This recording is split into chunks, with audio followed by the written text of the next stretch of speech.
Hello, everyone. This is the short version of the presentation I've done about 2 weeks ago.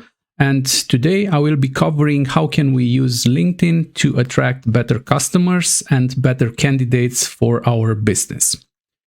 As you recall, this is how business development and sales used to look like before COVID came. And here you see a lot of conferences and trade shows that me personally, I used to attend.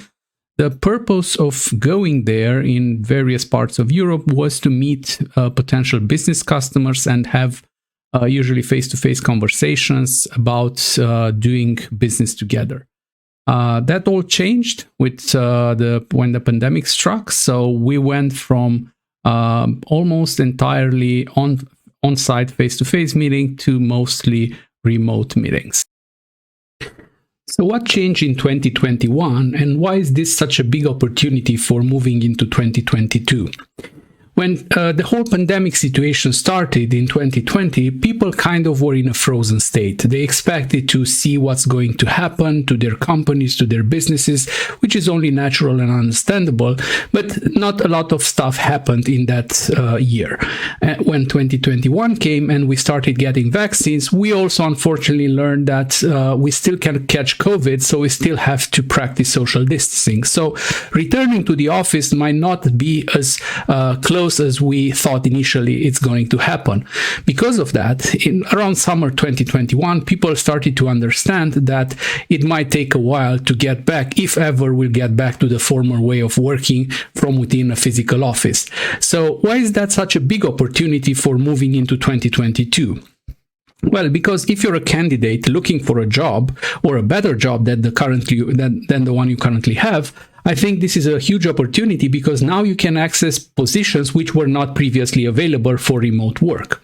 If you're a company which is trying to improve the quality of their customers, now you can easier tap into the customers who previously did not want to work with remote teams, because nowadays everybody is remote. So it's not such a big difference whether you are working from within the same physical office or not.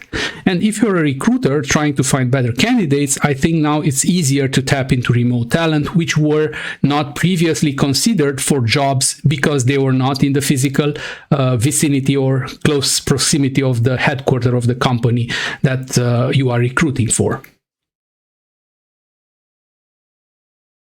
I think this will lead to what we can call a rise in professional nomads. So this would be people who can work from anywhere and everywhere, and at the right time, they would be just tapping into the workforce and define their own KPIs about how they want to work. And I think managers in general would care less about the time they spend working as long as they get the job done. So we already seen the increase in remote jobs. I think this trend will continue, and it's an opportunity for those skilled enough to practice their professional skills remotely. Also, we'll see a lot of business opportunities handled in a remote manner. Remote selling, I think, will become the norm for the following years, not just because we won't have enough physical events, but because people started to get the hang of it. And now, once you've seen how easy it is to jump on a virtual meeting and discuss with somebody about a potential business collaboration, I think that trend will be kept for the coming years. So also with that, because we don't have the advantages of face-to-face communication, which is basically instant feedback, I think we'll see an increase in the number of remote sales intelligence tools, which is basically which helps us define our sales process better and track each stage of the sales funnel. In terms of recruitment, the trend is quite clear. We've seen an uptick in terms of remote jobs already, but not just that. People favor in a large proportion working from their homes, which is only natural because we don't lose the time we otherwise have lost in traffic and related stuff getting to the office and back. And now we can use that time for better doing our jobs.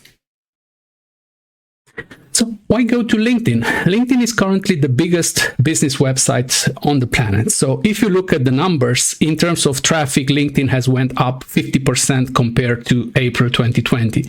If you look at the new users which joined the platform, we've seen an uptick about 26% in terms of number of users, from 660 million to almost 800 million. So this has all led to a lot of conversation happening first online before we get to the virtual meeting, which now take place over Zoom. And I think the trend is just starting. In the coming years, I think this is the place where people will hang around for business opportunities, as I've said, for getting jobs or for getting people to join their companies. So before you start approaching LinkedIn, first, I think you should do your homework and understand who the right audience is and who you are targeting, because the whole conversation is very different if you are talking, for instance, with the guy on the left as opposed to the guy on the right. I mean, their whole challenges and aspirations are rather different. So your wording, your choosing of phrases should reflect the type of problems you can solve for them and speak to them directly rather than speak in a generalized manner. Do not forget why people buy products and services. So it's always something related to getting from where they are to an idealized state, if you prefer their Superman version. And always people buy from people. So do not forget that when addressing a potential business partner, do not speak about the benefits your product brings to their company, rather than about what they can gain themselves, and therefore their company will benefit too. First and foremost, you should have a strategy. Depending on how fast you want results, if you want results under 3 months, I think the only option on the table should be selling and outbound efforts. If you can afford to wait for 6 months or longer, then you should also consider inbound efforts like content, for instance. And I also like to address here referrals, because in general, referrals has been historically the most used way of generating new business. And that's okay. That's nothing wrong with it. It's just that they are very hard to predict. You do not know when a customer will refer you to somebody else. They might happen all in the same time, or somebody might refer you from a past experience, and in the 5 years that passed since then, maybe your prices went up 3 times. So it might not be such a great introduction in the current situation. If you are talking about going remote and selling in an outbound fashion, I think you should also consider defining some sales funnels, which would help you a lot in the early stages of the selling process. It all starts with yourself, so you should build first your personal brand. It comes down to choosing a professional photo, which is not an easy task, as you can see here on the right. I've did a personal experiment myself about how people perceive me in various situations, and it's quite different in each specific scenario. And afterwards, when people look at your picture and decide they want to do business with you because they might like you, it gets down to choosing a good cover image, which is a very important aspect, because we are visual persons first. So we would look at a picture and get it a lot faster than reading a text. So the next step after looking at your picture would be to look at the cover, read some text if you have one, and only afterwards get to the headline, which should ideally be an open-ended question, which kind of points out your expertise, and also then get lower in your feature section. And here you should ideally have a call to action document that people can read, no more than 4 or 5 pages, also known as a pitch deck, in which you describe your services and products in more detail. When it comes to content, I think LinkedIn is underused in terms of entertainment purposes. LinkedIn is a pretty serious platform. People in general try to put content which is, very serious and very sometimes boring, but I think the opportunity here would be to educate the market about stuff in a funny manner, because we are all people in the end, and we are all only humans, so we appreciate some opportunity to have a good laugh about something. This is such an example of a good situation in which you can educate the market on some specific thing you are trying to teach, or something related to the thing you are already promoting. If you're doing outbound, that's something which has been tried and tested. Unfortunately, it failed for a lot of people, and they believe that LinkedIn is not working for that particular reason. But the problem here is within the outreach itself. So I will start with selecting the right targets, because no matter how good the message, if the target is not rightly chosen, I think the message will land on deaf ears. So you won't make a difference. So start with somebody which can actually benefit from whatever it is you are trying to promote. Afterwards, get to the point pretty fast and be extremely relevant. Talk about something that they thought in the past 2 or 3 days. And because obviously we are on LinkedIn, you can actually check their profile to see what exactly are their pain points, what exactly did they post about in the past 2 or 3 days. Afterwards, keep it brief, because we all have busy lives. So it's understandable that we won't read a message this long, but if you can keep it in 1 or 2 sentences, we might have a chance. If you have references, this is something which a lot of people overlooked. Please provide them up front, because knowing somebody that I know, it's very relevant for me if I need your services to go and ask those persons how was their experience in your relationship with them.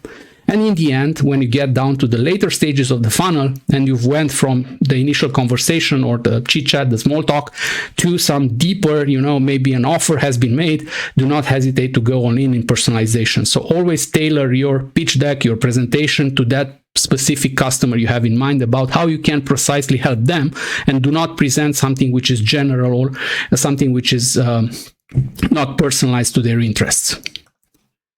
Always keep track of whatever you are doing online, because you cannot improve something that you do not track. So if you set up digital sales funnels, it's very important to also know which tools to use, how to set them up properly, and keep track of whatever is going on at each precise moment of the sales cycle.